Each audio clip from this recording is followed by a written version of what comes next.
संशोधन बिल के बीच योगी की दहाड़। वक्त के नाम पर दंगा यूपी में नहीं बर्दाश्त। सीधे योगी ने दे दी चेतावनी, दंगा किया तो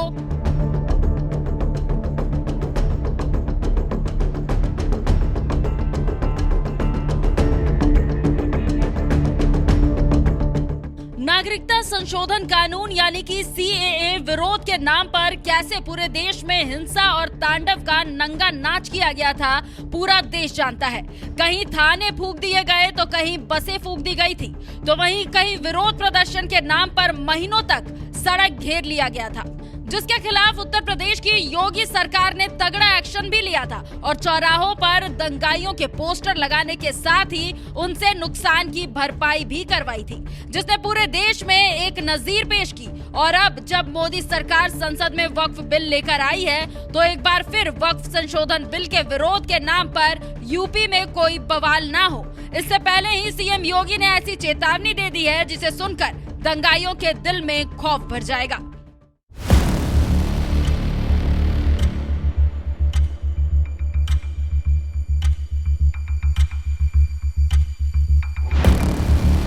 ये बात तो आप भी जानते हैं कि जब से मोदी सरकार वक्फ संशोधन बिल लेकर आई है, मुसलमान इसके विरोध में उतर आए हैं और देश के कोने कोने में इस वक्फ बिल के खिलाफ विरोध प्रदर्शन हो रहा है, क्योंकि वो ये बात अच्छी तरह से जानते हैं कि मोदी सरकार बिल लेकर आई है तो उसे पास करवा कर ही दम लेगी। और अगर वक्फ बिल पास हो गया तो कहीं ऐसा ना हो कि इसके विरोध के नाम पर यूपी में दंगे को अंजाम देने की कोशिश की जाए। यही वजह है कि 1 अप्रैल को बरेली के दौरे पर गए सीएम योगी ने इशारों ही इशारों में दंगाइयों को पहले ही चेतावनी दे दी है कि दंगा करने की हिम्मत की तो एक झटके में दंगाइयों की संपत्ति जब्त कर उन्हें गरीबों में बांट दी जाएगी। 2017 के पहले वर्ष में जहां 5, 7, 10 दंगे हुआ करते थे, पिछले 8 वर्ष में बरेली में कोई दंगा नहीं हुआ। बरेली अब चंगा है। अब बरेली में दंगा नहीं, अब बरेली में चंगा है। दंगाई सब चूहे की तरह बिलबिलाते हैं, लेकिन बाहर निकलने का दुस्साहस नहीं कर पाते हैं। उन्हें मालूम है दंगा करेंगे तो दुष्परिणाम क्या होगा। बाप दादों ने जो कमाई की होगी वह भी एक झटके में सरकार जब्त करके गरीबों में बंटवाने का काम कर देगी। योगी का ये ऐलान बता रहा है कि उन्होंने इशारों ही इशारों में दंगाइयों को चेतावनी दे दी है कि वक्फ बिल के विरोध की आड़ में दंगा करने के बारे में सोचना भी मत, नहीं तो सरकार ऐसा हाल करेगी कि खुद नुकसान की भरपाई करते हुए फिरेंगे। इतना ही नहीं, योगी सरकार ने तो एहतियात के तौर पर पहले ही सभी पुलिस कर्मियों की छुट्टियां रद्द भी कर दी है और जो पुलिस अधिकारी पहले से छुट्टी पर जा चुके हैं उन्हें भी तुरंत ड्यूटी पर लौटने के लिए कह दिया गया है, क्योंकि सरकार नहीं चाहती कि किसी भी तरह से हालात बेकाबू हो। इसलिए किसी भी अप्रिय घटना से निपटने के लिए पहले ही पूरी तैयारी कर ली गई है और संवेदनशील जिलों में पुलिस ने फ्लैग मार्च बढ़ा दिया है।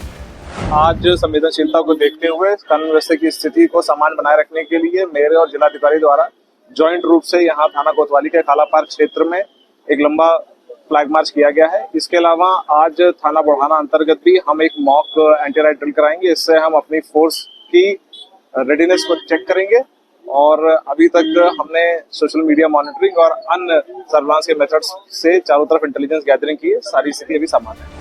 बहरहाल वक्फ बिल के विरोध के नाम पर योगी सरकार ने जो सख्ती दिखाई है, इस पर आपका क्या कहना है? अपनी राय हमें कमेंट कर जरूर बताएं। साथ ही वक्फ बोर्ड को लेकर सीएम योगी ने क्या कुछ कहा है, आइए आपको सुनाते हैं। मुख्यमंत्री जी, आपने रोग हटाने की बात की, लेकिन कभी कभी ऐसा लगता है आप रोग ही हटाने की बात कर रहे हैं, क्योंकि जो बुलडोज़र चला है, आज नागपुर में चला है, यहाँ पर भी कोर्ट भी कहता है कि ये बुलडोज़र जस्टिस बंद होना चाहिए, लेकिन कोई बंद नहीं कर रहा। आज भी नागपुर में चला है, तो ये जब बुलडोज़र जस्टिस जब मना किया है फिर भी चल रहा है। देखो, जो न्याय मानते होंगे उनके लिए न्याय होता है।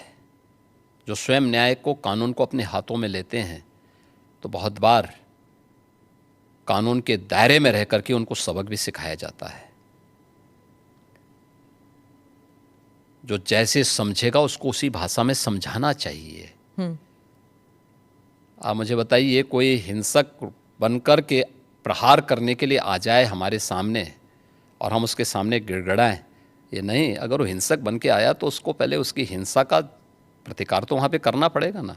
आप कानून के दायरे की बात कर रहे हैं, फिर आपने कहा कि संभल पे आ रही हूँ मैं, आपने कहा कि संभल में 65 कुछ तीर्थ स्थल हैं, 64 और 18 की पहचान हो गई है। योगी जी अब बढ़कर 54 तक पहुंच गई है। आप कितनी जगह खोदेंगे, कितने मस्जिद जितने भी होंगे सब ढूंढेंगे, जितने भी होंगे सब ढूंढेंगे, सब निकालेंगे और दुनिया को बोलेंगे कि भगवान ने जिसको आंखें दी हैं वो आके देखो तो क्या हुआ था संभल में। देखिए संभल एक सच्चाई है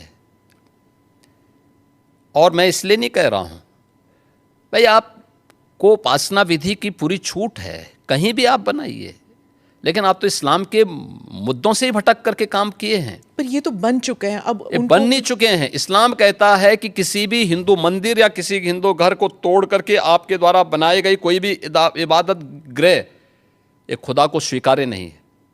क्यों आपने बनाई? आप तो इस्लाम के विरुद्ध आचरण कर रहे हैं। पर आप तो कानून के दायरे में रहकर हम कानून के दायरे में रह के सब काम कर रहे हैं। अगर कानून के दायरे में रह रहे हैं तो फिर आप मथुरा की बात क्यों उठा रहे हैं? मथुरा की बात क्यों नहीं उठानी? मथुरा श्री कृष्ण की जन्मभूमि नहीं है क्या? पर वो तो अब कोर्ट में है ना। कोर्ट का ही आदेश पालन कर रहे हैं ना, तो अब तक तो वहाँ बहुत कुछ हो गया होता। तो अयोध्या, काशी, अब फिर मथुरा भी, और कितने और? आप मुझे बताइए, सनातन हिंदू धर्म के जो महत्वपूर्ण स्थल हैं उन सभी स्थलों को हमारी विरासत के प्रतीक हैं। देखिए डॉक्टर राम मनोहर लोहिया के नाम पे राजनीति बहुत सारे लोग करते होंगे। संभल में ही 65 निकाल रहे हैं आप, तो फिर 65 नहीं, वहाँ 68 सभी तीर्थों को हम निकाल रहे हैं। 54 से अधिक निकल चुके हैं और बाकी सभी को ढूंढ रहे हैं। शास्त्रीय प्रमाण उसके मौजूद हैं, उनको दिखा रहे हैं कहाँ कहाँ हैं। जिसने भी कब्जे किए होंगे उनको एक एक करके सबको निकालेंगे। कितने मस्जिद फिर निकलेंगे? मस्जिद, देखिए सवाल मस्जिद का नहीं है, जितने अतिक्रमण होंगे वो अतिक्रमण हटेंगे। योगी जी एक और सवाल है वक्फ अमेंडमेंट बिल को लेकर, वो संसद में टेबल होने वाला है। और आप क्या समझते हैं इसके बारे में? क्योंकि कुछ लोग मानते हैं, खासकर मैं फिर से ओवैसी साहब का ही नाम लूँगी, कि बीजेपी जो है वो इस बिल के नाम पर मस्जिदों पर कब्जा करना चाहती है और भारत के मुसलमान जो हैं अब खतरे में है क्योंकि इबादत की जगह नहीं मिलेगी उन्हें। देखिए भाजपा मस्जिद में कब्जा करके क्या करेगी? मंदिर ढूंढेगी। ये मुझे लगता है कि गुमराह कर रहे हैं। वक्फ के नाम पर आखिर कितना जमीन कब्जा करोगे? दूसरा, वक्फ के नाम पर एक भी कोई इन्होंने वेलफेयर का काम किया हो, एक भी नहीं आप गिना सकते। देखिए वक्फ के नाम पे जो भी आता है उसने उस प्रॉपर्टी को अपने व्यक्तिगत स्वार्थ के लिए दुरुपयोग किया है, बेचा है, औने पौने दाम पे बेचा है। आज स्थिति क्या है? एक एक प्रॉपर्टी के लिए कई कई लोगों को इन्होंने प्रॉपर्टी को बेचा है। उससे विवाद हो रहे हैं, उससे तमाम प्रकार के संकट आने वाले समय में होंगे। जो बसे हैं उनके लिए भी और जिन लोगों ने पैसा दिया है उनके लिए भी, क्योंकि पूंजी उन सब की डूब जाएगी। तो ये तो इससे बड़ी बेवकूफ़ बनाने वाली कोई बात ही नहीं हो सकती है। दूसरा, इन्होंने कोई भी संपत्ति देखिए सरकारों पर यही एक दबाव बना करके ब्लैकमेलिंग लोग करते थे। अलग अलग समय में इन्होंने वक्फ के नाम पर तमाम प्रकार के उल जलुल फैसले लिए हैं। ख़ास तौर पर कि वक्फ जिस लैंड को कह देगी कि ये उनकी है, उनकी मान ली जाएगी।